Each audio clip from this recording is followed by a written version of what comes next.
Hello मेरे प्यारे दोस्तों, आरके क्लासेस के इस नए वीडियो में आप सभी लोगों का स्वागत है। और आज हम लोग सरफेस केमिस्ट्री पृष्ठ रसायन का वीडियो नंबर 37 पढ़ेंगे, जिसमें हमारा टॉपिक का नाम है हार्डी-सुलजे का नियम। देखिए, हार्डी-सुलजे का नियम है क्या, हार्डी-सुलजे का नियम काहे लिए बनाया गया, ये इसी विषय पर हम लोग आज चर्चा करेंगे। देखिए, हार्डी-सुलजे को नियम को आप लोग बहुत अच्छे से तैयार कर लीजिएगा, क्योंकि हार्डी-सुलजे का नियम को एग्जाम में अधिकतर यह क्वेश्चन पूछ देता है। तो कृपया करके आप लोग हार्डी-सुलजे के नियम को अवश्य अच्छे से तैयार करिएगा फॉर एग्जामिनेशन। ठीक है, तो चलिए हम लोग हार्डी-सुलजे का नियम पढ़ते हैं। देखिए, हार्डी-सुलजे को नियम को समझने के लिए आपको एक टॉपिक कंफर्म होना पड़ेगा, स्कंदन या अवक्षेपण। ठीक है, देखिए स्कंदन या अवक्षेपण हम पीछे के वीडियो में आपको बता चुके हैं, तो कृपया करके आप लोग स्कंदन या अवक्षेपण है क्या उसको आप लोग अवश्य पढ़िएगा। उसके बाद से यह टॉपिक देखेंगे, आपको अवश्य समझ में आएगा। तो चलिए थोड़ा सा स्कंदन या अवक्षेपण को आपको समझा देते हैं। देखिए, इसमें मान लीजिए कि कोई कोलाइडी विलयन है, और हम जानते हैं कि कोलाइडी विलयन में अनेक छोटे छोटे कोलाइडी कण होते हैं, और उन्हीं कोलाइडी कणों को तली में अवक्षेपित कराने की घटना स्कंदन या अवक्षेपण कहलाता है। ठीक है, ये बार बार कह रहे हैं कि स्कंदन या अवक्षेपण आपको कंफर्म होगा, तभी आपको हार्डी-सुलजे का नियम समझ में आएगा।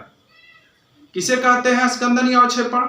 तो बोलोगे कि कोलाइडी विलयन में जो कोलाइडी कण होते हैं, उन कोलाइडी कणों को तली में स्कंदित कराना, अवक्षेपित कराने की घटना को स्कंदन या अवक्षेपण कहते हैं। ठीक है, अब कहोगे कि कोई कोलाइडी विलयन है, उस कोलाइडी विलयन में हम लोग कैसे कोलाइडी कणों को तली में स्कंदित कर सकते हैं, पूछोगे कि कोलाइडी विलयन में जो कोलाइडी कण है इसको तली में कैसे अवक्षेपित कराया जाता है। तो हम आपको पढ़ा चुके हैं कि कोई वैद्युत अपघट्य पदार्थ मिला करके, यानी कि कोलाइडी विलयन में वैद्युत अपघट्य पदार्थ जब मिला दिया जाता है तो उसमें जो भी कोलाइडी कण होते हैं वह तली में जाकर के बैठने लगते हैं, और इसी घटना को हम लोग कहते हैं स्कंदन या अवक्षेपण कहते हैं। जाहिर सी बात है। अब समझिए, अब होता क्या है, इस समय मान लीजिए कि हमने NaCl मिला दिया, तो NaCl आपको पता होगा कि यह Na+ में टूटता है और Cl- में टूटता है। ठीक है, तो समझिए, अगर आपके ये कोलाइडी कण पॉजिटिव चार्ज वाले हैं, ठीक है, अगर कोलाइडी कण कौन सा चार्ज वाला है, पॉजिटिव चार्ज वाला है, तो वैद्युत अपघट्य पदार्थ के दो घटक होते हैं, एक पॉजिटिव घटक और दूसरा नेगेटिव घटक। तो हुआ क्या कि इस कोलाइडी कण अगर पॉजिटिव चार्ज वाले हैं तो वैद्युत अपघट्य पदार्थ का नेगेटिव घटक उसके साथ संयोग करेगा, और संयोग करके तली में क्या करेगा, बैठा देगा।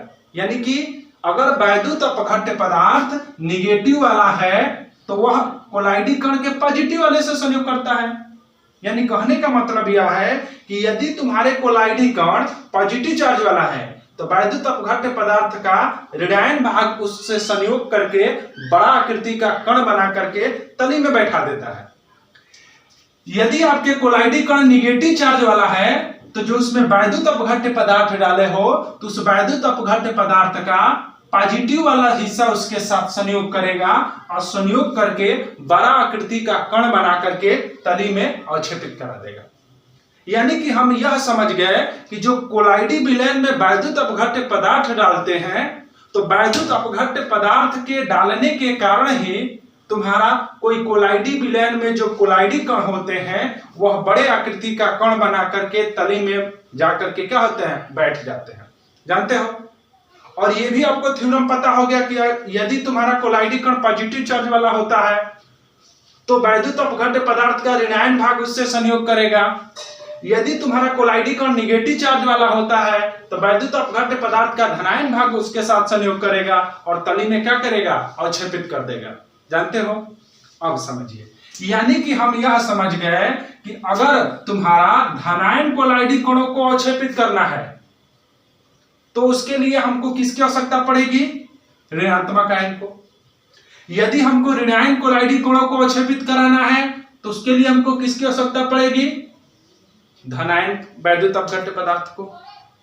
ये टॉपिक कंफर्म है? ये टॉपिक अगर कंफर्म है तभी आपको समझ में आएगा हार्डी-सुलजे का नियम। यानी कि यदि हमारे कोलाइडी कण पॉजिटिव चार्ज वाले हैं, ठीक है, तो उसको स्कंदित कराने के लिए हमको निगेटिव आयन की आवश्यकता पड़ेगी। ठीक है, यदि हमारे कोलाइडी कण निगेटिव चार्ज वाले हैं तो उसको स्कंदित कराने के लिए पॉजिटिव आयन की आवश्यकता होगी। ठीक है, यहां तक क्लियर है? अब समझिए, अगर हमारे कोलाइडी कण है पॉजिटिव है तो उसको स्कंदित करने के लिए निगेटिव आयन की आवश्यकता होगी।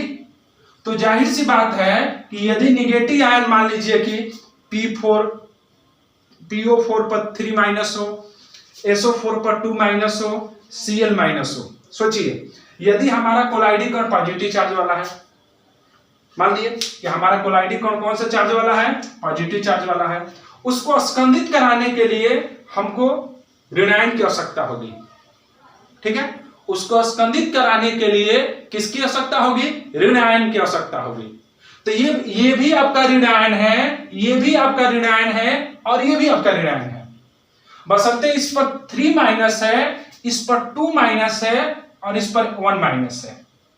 ठीक है, मैंने कहने का मतलब यह है कि यदि कोलाइडी कण पॉजिटिव चार्ज वाले हैं तो उसको स्कंदित करने के लिए हमें निगेटिव आयन की आवश्यकता होगी। तो हमारे पास निगेटिव आयन कितने हैं? PO4 पर 3 माइनस है, SO4 पर 2 माइनस है, Cl माइनस है।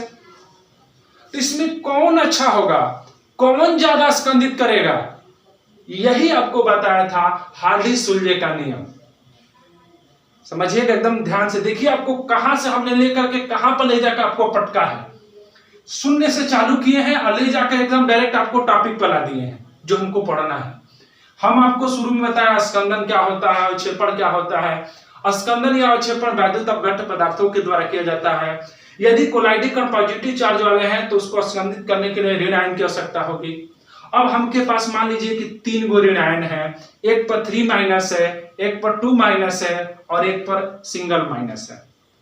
तो कौन ज्यादा स्कंदित करेगा? यही बताया था हार्डी-सुलजे का नियम कि जिस पर जितना ही अधिक ऋण चार्ज होगा वह उतना ही अधिक धन कोलाइडी कणों को स्कंदित करेगा और जिस पर जितना ही कम ऋण चार्ज होगा उसको धनायन कोलाइडी कणों को स्कंदित करने की क्षमता उतनी ही कम होगी। समझिए, यही है तुम्हारा हार्डी-सुलजे का नियम। किसी आयन की संयोजकता जितना अधिक होगा, फास्फेट आयन था, सल्फेट आयन है, क्लोरीन आयन है। फास्फेट आयन की संयोजकता 3 है, सल्फेट आयन की संयोजकता 2 है, क्लोरीन आयन की संयोजकता 1 है। तो इसमें किसकी संयोजकता ज्यादा है? 3, फास्फेट आयन की। तो समझिए हार्डी-सुलजे का नियम क्या कहता है, किसी आयन की संयोजकता जितनी अधिक होता है उसकी स्कंदित करने की क्षमता भी उतनी ही अधिक होती है। अर्थात कोलाइडी कण धनावेशित है तो उसको स्कंदित करने के लिए नेगेटिव चार्ज की आवश्यकता होगी।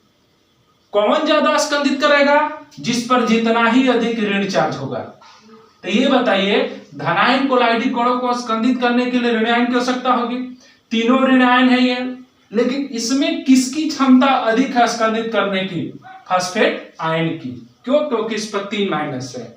उससे कम किसका है? सल्फेट आयन की। और सबसे कम इसमें स्कंदित करने की क्षमता किसकी है? क्लोरीन आयन की। यही है हार्डी-सुलजे का नियम कि अगर कोई आयन है उस आयन की संयोजकता जितनी ही ज्यादा होगी उसको स्कंदित करने की क्षमता, तली में बैठाने की क्षमता उतनी ही ज्यादा होगी।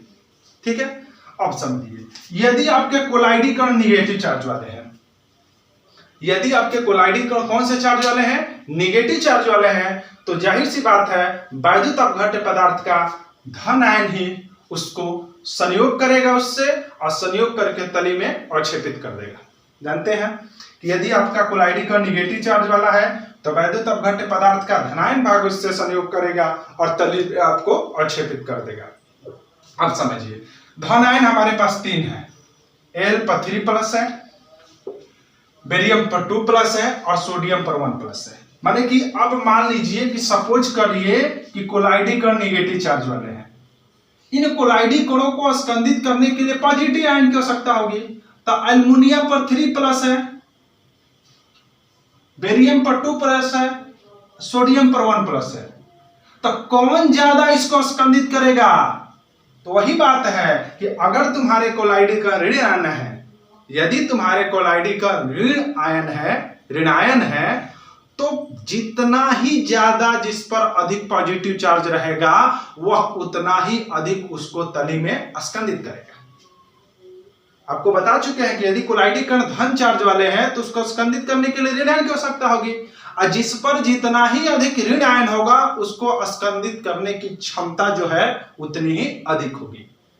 उसी प्रकार अगर कोलाइडी का ऋण आयन है तो उसको स्कंदित करने के लिए धन आयन की आवश्यकता होगी, और जिस पर जितना ही अधिक धन चार्ज होगा उसको तली में स्कंदित करने की क्षमता उतनी ही अधिक होगी। यानी कि ऋणायन कोलाइडी कणों को स्कंदित करने के लिए धनायन की आवश्यकता होती है। इन तीनों में से कौन ज्यादा अधिक स्कंदित करेगा? जिस पर अधिक जितना धन चार्ज होगा।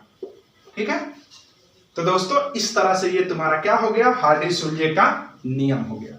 हार्डी-सूल्जे का नियम यही बताता है कि अगर कोई भी वैद्युत अपघट्य पदार्थ को जब हम लोग किसी कोलाइडी विलयन में डालते हैं तो स्कंदित हो जाता है। जिस पर जितना ही अधिक धन चार्ज है या ऋण चार्ज है उसको स्कंदित करने की क्षमता उतनी ही ज्यादा होता है। तो दोस्तों आशा करता हूं कि आपको ये वीडियो बहुत अच्छा समझ में आया होगा। अगर ये वीडियो आपको समझ में आया होगा तो प्लीज इसको लाइक करिए, सब्सक्राइब करिए, शेयर करिए।